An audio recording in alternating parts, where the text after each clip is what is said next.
This video sponsored by BuyMote. இந்த ஆப்பில் நீங்கள் பர்ச்சேஸ் பண்ணக்கூடிய எல்லா விதமான ப்ராடக்ட்டும் ரொம்ப மலிவான விலையிலேயே கிடைக்குது.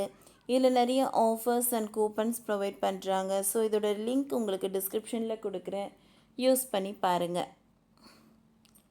அடங்கிய பதற்றம். 25 நாட்களுக்கு பின் பாகிஸ்தான், ஆப்கானிஸ்தான் டோர்காம் எல்லை மீண்டும் திறப்பு. இராணுவ சோதனையை சாவடி அமைப்பது தொடர்பாக ஏற்பட்ட மோதலால் பாகிஸ்தான், ஆப்கானிஸ்தான் ஆகிய இரு நாடுகளின் எல்லைகளிலும் கடும் பதற்றம் நிலவி வந்தது. இந்நிலையில் இப்பிரச்சனையை தொடர்பாக இருதரப்பு தலைவர்களின் பேச்சுவார்த்தைகளில் உடன்பாடு ஏற்பட்டதால் 25 நாட்களுக்கு பிறகு டோர்காம் எல்லை மீண்டும் திறக்கப்பட்டுள்ளதால் மக்கள் மகிழ்ச்சி அடைந்துள்ளனர்.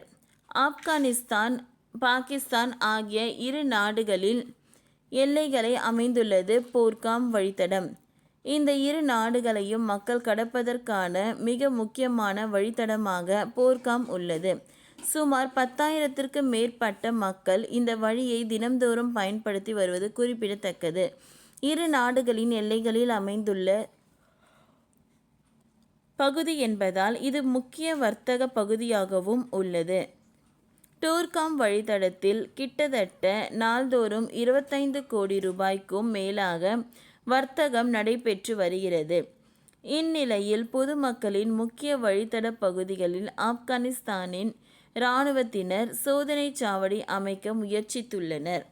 ஆப்கானிஸ்தான் இராணுவத்தினரின் இந்த செயலுக்கு பாகிஸ்தான் பொதுமக்கள் மத்தியில் கடும் எதிர்ப்பு கிளம்பியது.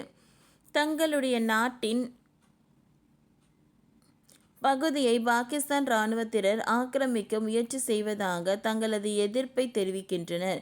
இதைத் தொடர்ந்து டோர்காம் எல்லையை பாகிஸ்தான் அரசாங்கம் மூட உத்தரவிட்டது. இதனால் ஆப்கானிஸ்தான் மற்றும் பாகிஸ்தான் இராணுவத்தினரிடையே கடும் மோதல் ஏற்பட்டது. இதில் ஆப்கானிஸ்தான் இராணுவ வீரர் ஒருவர் கொல்லப்பட்டார். இந்த சம்பவத்தில் இரு நாடுகளின் எல்லை கடும் பதற்றம் ஏற்பட்டு இருந்தது. இதைத் தொடர்ந்து இரு நாடுகளையும் சேர்ந்த தலைவர்களும் பேச்சுவார்த்தையில் ஈடுபட்டனர். அதில் டோர்காம் எல்லையை மீண்டும் திறப்பது குறித்து பேச்சுவார்த்தை நடத்தப்பட்டது. இதன் உடன்பாடு ஏற்பட்டதால் கடந்த 25 நாட்களுக்கு பின்னர் டோர்காம் எல்லையை மீண்டும் திறக்கப்பட்டுள்ளது. முக்கிய வர்த்தக பகுதியான டோர்காம் எல்லை மற்றும் இரு நாடுகளின் முக்கிய வழித்தட பகுதி திறக்கப்பட்டுள்ளதால் இரு நாட்டு மக்களும் மகிழ்ச்சி அடைந்துள்ளனர். ஓகே ஃப்ரெண்ட்ஸ், இந்த வீடியோ உங்களுக்கு யூஸ்ஃபுல்லாக இருந்ததுன்னா லைக் பண்ணுங்கள், ஷேர் பண்ணுங்கள், சப்ஸ்கிரைப் பண்ணுங்கள். தேங்க்யூ.